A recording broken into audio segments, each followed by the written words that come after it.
Hello friends, मैं राहुल शर्मा एक बार फिर से आपका स्वागत करता हूं एक सीट के यूट्यूब चैनल पे, जो आपके सवालों का जवाब लेकर हमेशा आपके सामने हाजिर होता है। आज मैं फिर से हाजिर हूं आपके सामने। आज हम स्पॉटिंग एरर के पार्ट 6 पे बात करेंगे और कोशिश करेंगे कि सवालों का जवाब हम जल्दी जल्दी आप तक पहुंचाएं और इस सेक्शन को जल्दी से कंप्लीट करें। तो ये रहा आपके सामने अगला सवाल, और इस प्रश्न में हमारे सामने 4 ऑप्शन है। Option A, option B, option C और ऑप्शन डी। इस प्रश्न को देख करके इसका ऑप्शन एलिमिनेशन के थ्रू करने की कोशिश करते हैं। देखते हैं कि एसएससी आपसे सवाल कैसे पूछी। तो प्रश्न लिखा हुआ है कि I had a bright blue cover which he was careful not do swipe. तो पहला काम यह होना चाहिए आपका प्रश्न पढ़ने के बाद कि हम प्रश्न को क्लियरली यह समझ लें कि प्रश्न क्या सेंस क्रिएट कर रहा है। सेंस का जो सेंटेंस का जो सेंस है, जो मोटिव है, जो इंप्लिसिट मीनिंग है, वो क्या है, हम ये समझने की कोशिश करेंगे। सेंटेंस लिखा है कि I had a bright blue cover. पहले से शुरू करते हैं। यह है सेंटेंस का सब्जेक्ट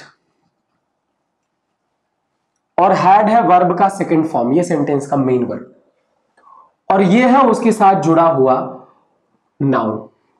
और ये पूरा का पूरा नाउन जो कवर्ड है इसमें, वो इसके साथ जुड़ा हुआ है। अ जो है वो डिटर्मिनर है, ब्राइट जो है वो एडजेक्टिव है, ये नाउन है और ये भी जो है वो नाउन है।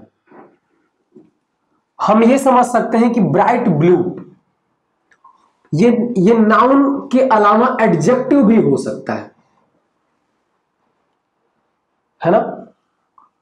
और कैसे यूज होता है ये चर्चा हम लोग एडजेक्टिव वाले चैप्टर में करेंगे और नाउन वाले चैप्टर में करेंगे कि इनके बीच में डिफरेंशिएशन कैसे क्रिएट होता है। तो सबसे पहले हम बात करते हैं कि I had a bright blue cover comma which he was, और विच जो है यहां पे कंजंक्शन की तरह इस्तेमाल हो रहा है और ही सेंटेंस का सब्जेक्ट है और वॉज यहां मेन वर्ब का सेकंड फॉर्म है। अब कैसे है ये जरा समझने वाली बात है, क्योंकि हमें ऑप्शन एलिमिनेट करना है। ये केयरफुल लिखा हुआ है, ये है एडजेक्टिव, क्योंकि इसके लास्ट में FUL लगा हुआ है। नॉट एडवर्ब है, डू V1 है और स्वाइल नाउन है। समझने की कोशिश करते हैं कि ये कॉम्बिनेशन बना कैसे और कहां एरर है, किस पार्ट में प्रॉब्लम आ रही है। तो यहां लिखा आई हैड ब्राइट ब्लू। पहली बात तो आपके दिमाग में ये क्वेश्चन मार्क चला रहा होगा कि एक्चुअली यार हैड वर्ब का फॉर्म कैसे है। तो इसके साथ कंडीशन ये है कि जितने भी वर्ब होते हैं उन सभी वर्ब के 5 फॉर्म होते हैं, V1, V2, V3, V4 और V5। तो हम अगर देखने की कोशिश करें तो जो हैड है वो उसका V1 जो होता है वो हैव होता है, और जो V2 होता है वो हैड होता है, और जो V3 होता है वो भी हैड होता है, और जो V4 होता है वो होता है हैविंग, और इसका जो V5 होता है वो हैज होता है। यानी जब इसका फॉर्म बनता है V1, V2, V3, V4, V5, तो हैव, हैड, हैड, हैविंग और हैज बना। तो ये जो है वो सभी टेंस के इंडेफिनिट में यूज होता है, और वर्ब के सेकंड फॉर्म का यूज तो आपको पता ही है कि सिर्फ पास्ट इंडेफिनिट में होता है। और हैड का प्रयोग helping verb has, have, had के साथ या विल हैव या शैल हैव के साथ वर्ब के थर्ड फॉर्म के साथ होता है। V4 का यूज आपको पता है कि ING फॉर्म में होता है, और V5 आपको पता है कि प्रेजेंट इंडेफिनिट में होता है। तो यहां अकेले जो हैड लिखा गया है वो हैड इस सेंटेंस का मेन वर्ब है, और ये सेंटेंस लिखा गया पास्ट के इंडेफिनिट में। क्लियर हो गई बात। एक बात और क्लियर कर लें आप कि जब ये किसी सेंटेंस में अकेले आएगा तो ये मेन वर्ब बनेगा, और जब ये किसी सेंटेंस में किसी हेल्पिंग वर्ब के साथ आएगा तब ये हेल्पिंग वर्ब होगा। जरा समझने की कोशिश करिए, मैं सेंटेंस फिर से समझाने की कोशिश करता हूं आपको। जैसे अगर मैं कह दूं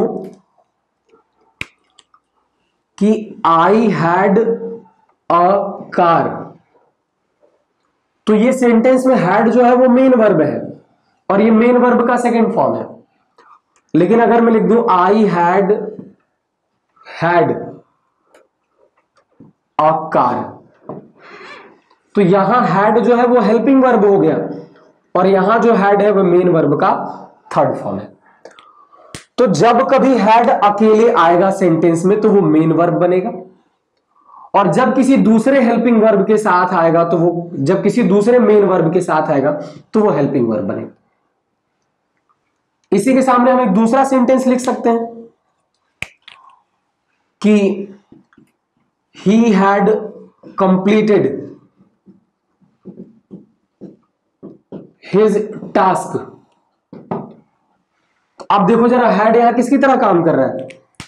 हैड यहां हेल्पिंग वर्ब की तरह काम कर रहा है और कंप्लीटेड यहां मेन वर्ब के थर्ड फॉर्म की तरह काम कर रहा है। तो इस सेंटेंस में किसी दूसरे मेन वर्ब के साथ आया है इसलिए ये हेल्पिंग वर्ब है, और यहां ये अकेले आया है इसलिए मेन वर्ब का सेकंड फॉर्म है।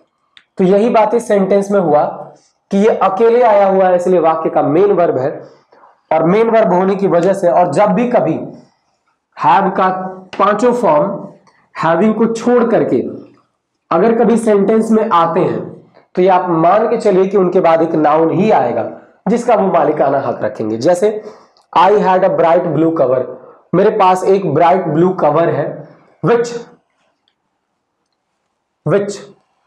कंजंक्शन हो गया। दूसरा कॉन्सेप्ट अगर आप देखने की कोशिश करेंगे तो आई हैड से लेकर के कवर तक ये हो गया क्लॉज नंबर 1, और जब ये क्लॉज नंबर 1 हुआ तो क्लॉज नंबर 1 से क्लॉज नंबर 2 जोड़ने के लिए हमें कंजंक्शन की जरूरत है, और ये देखो कंजंक्शन है। जब पहला वाला क्लॉज प्रेजेंट में, सॉरी, जब पहला वाला क्लॉज पास्ट में तो दूसरा वाला क्लॉज भी किस में होना चाहिए? पास्ट में। ये ही सेंटेंस का सब्जेक्ट हो गया वॉज। फिर वही बात आपको ध्यान में रखना, वॉज अकेले आया है इसलिए वाक्य का मेन वर्ब है, क्योंकि इसके भी 5 फॉर्म होते हैं। V1 जो फॉर्म होता है उसका बी, एम और आर होता है। जो V2 फॉर्म होता है वो वाज और वेयर होता है। जो V3 फॉर्म होता है वो होता है इसका बीन। जो V4 फॉर्म होता है वो होता है बीइंग, और जो V5 फॉर्म होता है वो होता है इज। तो आप यहां देखेंगे कि जैसे हैड में कहानी है कि अगर ये अकेले आएगा तो ये मेन वर्ब, और अगर किसी दूसरे मेन वर्ब के साथ आएगा तो हेल्पिंग वर्ब। तो आप यहां देखेंगे कि ये अकेले आया हुआ है इसलिए ये मेन वर्ब।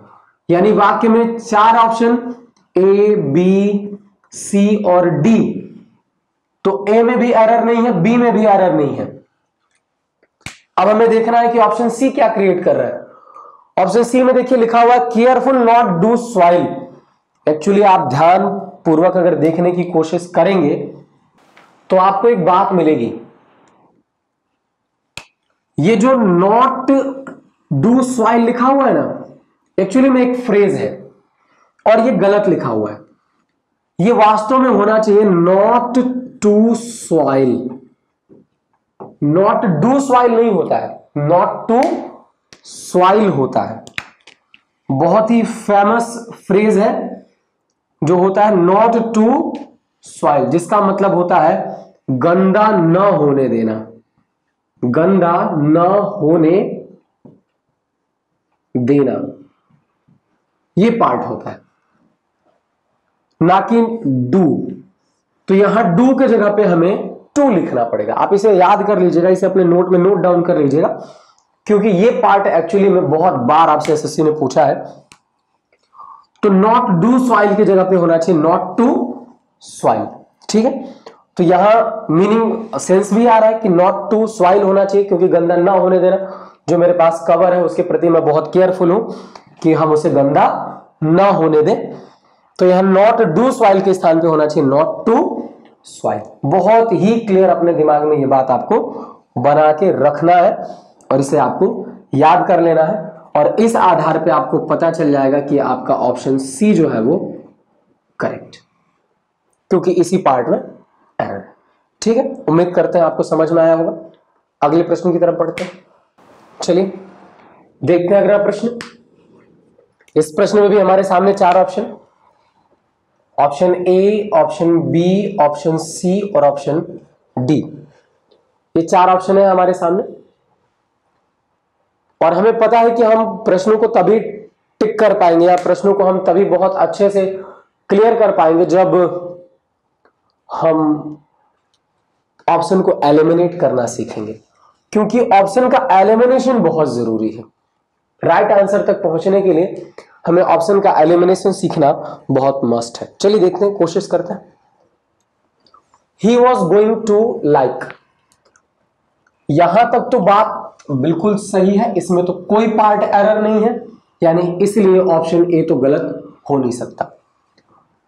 द क्लॉथ्स, भाई टू लाइक वर्ब है, इन्फिनेटिव है, जब इन्फिनेटिव है तो इन्फिनेटिव का ऑब्जेक्ट हो सकता है द क्लॉथ्स, क्लियर है। शी बॉट, उसने खरीदा, पहला वाला पार्ट पास्ट में तो दूसरा वाला पार्ट भी किसमें है, पास्ट में। She bought. Of the trip, trip मतलब होता है एक बार कहीं आना जाना अगर हुआ, किसी जगह पे आप अगर विजिट कर रहे हो तो उसके लिए हम ट्रिप का इस्तेमाल करते हैं।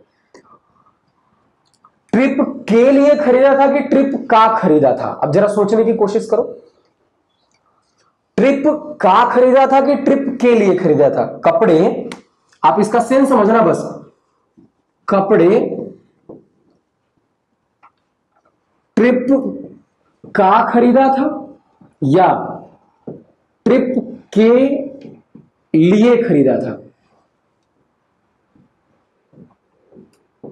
किस सेंस में आप बताओगे? ट्रिप का खरीदा या ट्रिप के लिए खरीदा? तो आप बताओगे ट्रिप का नहीं बल्कि ट्रिप के लिए। तो यहां जाहिर सी बात है कि हम प्रीपोजिशन ऑफ को नहीं यूज करेंगे। प्रीपोजिशन ऑफ के जगह पे हम क्या यूज करेंगे? फॉर यूज करेंगे। तो यहां एक्चुअल क्या होना चाहिए? Bought for the trip. अरे बात समझ में? तो यहां फॉर नहीं बल्कि क्या होना चाहिए, सॉरी यहां ऑफ नहीं बल्कि क्या होना चाहिए? फॉर होना चाहिए, ना कि ऑफ होना चाहिए। आप इतना इजी स्ट्रेट फॉरवर्ड सवाल पूछा गया, अगर आप ध्यान से देखोगे तो फटाफट आपको सवाल का जवाब मिल जाएगा। आंसर बी भी नहीं है, यानी आंसर सी इसमें सही होगा, क्योंकि यहां ऑफ की जगह पे फॉर का इस्तेमाल होगा। बहुत आसान प्रश्न है, बहुत ही इजी क्वेश्चन है। ठीक है, ठीक है। इसमें एक वर्ड बहुत महत्वपूर्ण है, ये बॉट वर्ब है, क्योंकि इस वर्ब से बहुत बार सवाल एसएससी ने पूछा है। तो you must be aware about this word. मैं इसके फॉर्म्स आपके स्क्रीन पे लिख दे रहा हूं और आप देखोगे कि यहां लिखा होगा, पहले लिखा होगा बाई, फिर लिखा होगा बॉट, फिर लिखा होगा बॉट, फिर लिखा होगा बाइंग, फिर लिखा होगा बाइज। तो आपको बहुत ही क्लियर कट ध्यान में रखना है कि भैया इसकी मीनिंग क्या होती है। इनको तो आप ना भी जानो तब भी चलेगा, लेकिन ये V1, V2 और V3 बहुत ही क्लियर होना चाहिए, एग्जैक्ट बहुत होना चाहिए कि आपको ये बात याद रहे। ठीक है, इसी के साथ एक वर्ड और आता है ब्रिंग। ये भी बड़ा खतरनाक है, बहुत बार सवाल इससे पूछा गया। तो ब्रिंग है, ब्रिंग के बाद लिखा जाता है ब्रॉट, BROUGHT। ब्रिंग के बाद ब्रॉट, फिर क्या होगा? फिर ब्रॉट होगा, ब्रॉट। तो बाई मतलब होता है खरीदना, जबकि ब्रिंग मतलब होता है लाना। इन दोनों शब्दों से सवाल बहुत बार पूछा गया है। आपको ये बात बहुत ही क्लियर अपने दिमाग में बनाए रखनी है कि ये आपको याद होना चाहिए। और मैं आने वाले दिनों में जब मैं आपको बेसिक कॉन्सेप्ट पढ़ाऊंगा इसी क्लास में, तो आप देखोगे कि आपके सामने मैं कम से कम 300 से 400 वर्ब लेके आऊंगा, जो एक्चुअली में आपके लिए बहुत इंपॉर्टेंट है। तो मैं हमेशा वैसे भी रेज करने की कोशिश करता हूं क्वेश्चन में कि कौन सा वर्ड इंपॉर्टेंट है और कौन से वर्ड को आपको फोकस्ड करना है, कौन से वर्ड को आपको कितना वेटेज देना है। ठीक है, तो खरीदना और लाना ब्रिंग, ब्रॉट, ब्रॉट, और बाई, बॉट और बॉट। अगले प्रश्न की तरफ बढ़े हम लोग। चलिए, ये रहा आपके लिए अगला प्रश्न। बहुत ही प्यारा प्रश्न पूछा गया। इसके लिए 4 option, option A, option B, option C और ऑप्शन डी। शायद ये चौथा प्रश्न है जिसमें सीधे सीधे इडियम या फ्रेज से सवाल पूछा गया। तो आपको ये बात बहुत ध्यान में रखना है कि जितने इडियम्स और फ्रेजेस हैं वो एक्चुअली में आपको line by line word meaning के साथ और उसमें जो एक्चुअल वर्ड यूज किया गया है वो भी आपको याद होना चाहिए। तो ये बहुत ही आसान प्रश्न है। एक्चुअली नरेशन लिखा हुआ है इसमें और उसके लास्ट में एक पार्ट लिखा हुआ है स्टेपिंग टू हर। ये दिख रहा है आपको? स्टेपिंग टू हर बहुत ही फेमस इडियम है, बहुत ही फेमस इडियम है। Actually stepping to her idiom नहीं है, बल्कि होता क्या है, स्टेपिंग ऑन हर टोज, ये होता है। बहुत ही फेमस इडियम है और उसी इडियम करके सवाल पूछा गया। और आपको ध्यान रखना है कि इस इडियम को आपको याद कर लेना है, क्योंकि अगली बार भी संभावना है कि सवाल पूछा जाएगा और निश्चित तौर पर पूछा जाना चाहिए, क्योंकि कई बार हो चुका है इससे सवाल पूछा जाना। इडियम फ्रेजेस में सवाल पूछ लेना, अब स्पॉटिंग एरर में उसी पार्ट को करके सवाल पूछा, ये संकेत है एसएससी का कि एसएससी किधर जाने वाली है, कहां से सवाल पूछेगी।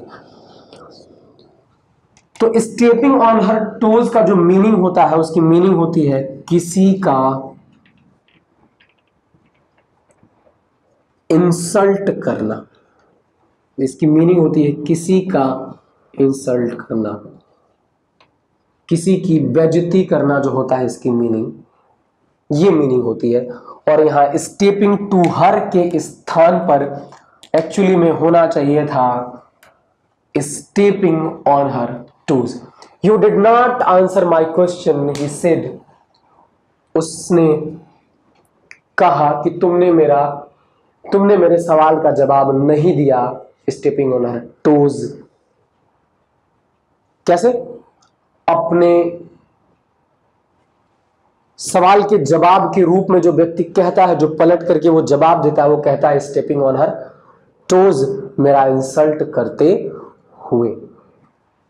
तो ये बात आपको ध्यान रखना है कि स्टेपिंग टू हर नहीं है, बल्कि स्टेपिंग ऑन हर टोज होता है, जिसकी मीनिंग होती है किसी का इंसल्ट करना। मैं उम्मीद करता हूं इसे आप अपनी कॉपी में ऐड कर लेंगे, इसे याद कर लेंगे, क्योंकि ये बहुत ही इंपॉर्टेंट है और यहां से सवाल निश्चित बनेगा। ठीक है, अगले प्रश्न की तरफ बढ़ते हैं। ये रहा हमारे सामने एक अगला प्रश्न और इस प्रश्न में भी 4 ऑप्शन है। जैसा कि हमने आपको जब पढ़ाना शुरू किया था तो मैंने आपको एक एक पार्ट बताने की कोशिश की थी और यह भी बताने की कोशिश की थी कि किस तरीके से आपको सेंटेंस को पहचानना है, किस तरीके से सेंटेंस का आपको देखना है, या उसके एक एक पार्ट्स ऑफ स्पीच को कैसे आपको डेसिफर करना है। तो आप देखो इधर जरा, ये लिखा डिटर्मिनर और अलार्म्ड लिखा एडजेक्टिव और रिपोर्ट लिखा नाउन। नाउन के बाद ये लिखा प्रीपोजिशन, ये लिखा बिल्डिंग कोलैप्स, ये पूरा का पूरा नाउन। वॉज, अब उधर लिखा हेल्पिंग वर्ब, उसके बाद फिर मेड लिखा मेन वर्ब। तो यहां लिखा अलार्म्ड, क्योंकि एडजेक्टिव का 2 सेंस होता है। आपको एक बात बहुत इंपॉर्टेंट मैं बता रहा हूं कि एडजेक्टिव के 2 सेंस होते हैं और ये एडजेक्टिव के जो 2 सेंस होते हैं उन दोनों सेंस में आपको ध्यान रखना है कि जो पहला सेंस होता है वो V3 का और एक एडजेक्टिव का जो सेंस होता है वो V3 का। V3 में होता क्या है कि V3 बताता है प्रभावित हुआ, V3 बताता है प्रभावित हुआ, जबकि V4 बताता है प्रभावित करने वाला, प्रभावित करने वाला।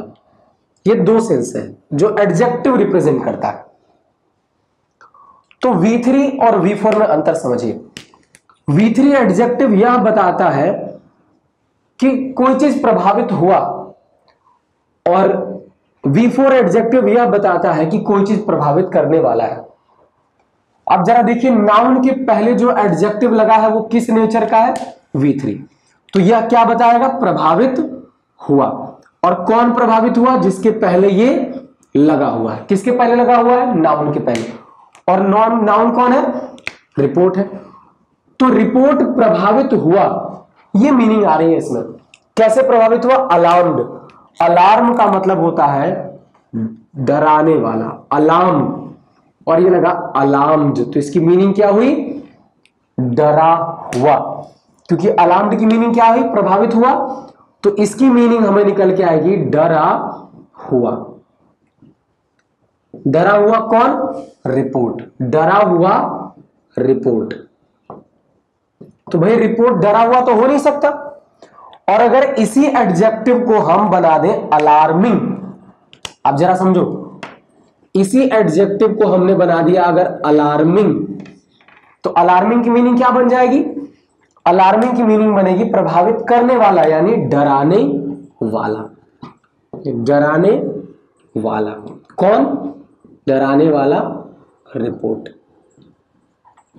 तो आप बताओ भाई कि रिपोर्ट डरा हुआ होगा कि रिपोर्ट डराने वाला होगा? क्या होगा? जाहिर सी बात है कि रिपोर्ट होगा डराने वाला, क्योंकि वो रिपोर्ट कैसा है? बिल्डिंग के ढहने का रिपोर्ट है। तो जाहिर सी बात है कि यहां अलार्म्ड नहीं, बल्कि यहां पे जो एडजेक्टिव होना चाहिए वो V4 एडजेक्टिव होना चाहिए, और उसे होना चाहिए अलार्मिंग। तो मीनिंग ये बननी चाहिए the alarming report of building collapse, ना कि द अलार्म्ड रिपोर्ट ऑफ। तो यहां अलार्म्ड के जगह पे होना चाहिए अलार्मिंग।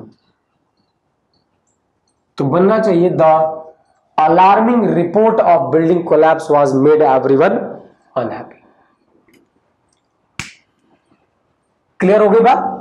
तो यहां जो सेंटेंस में जो एडजेक्टिव का प्लेसमेंट है, जो कॉन्सेप्ट है V3 और V4 एडजेक्टिव का, वहां से सवाल रेज किया गया।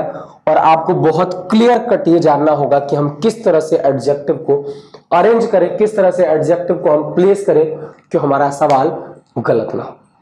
ठीक है?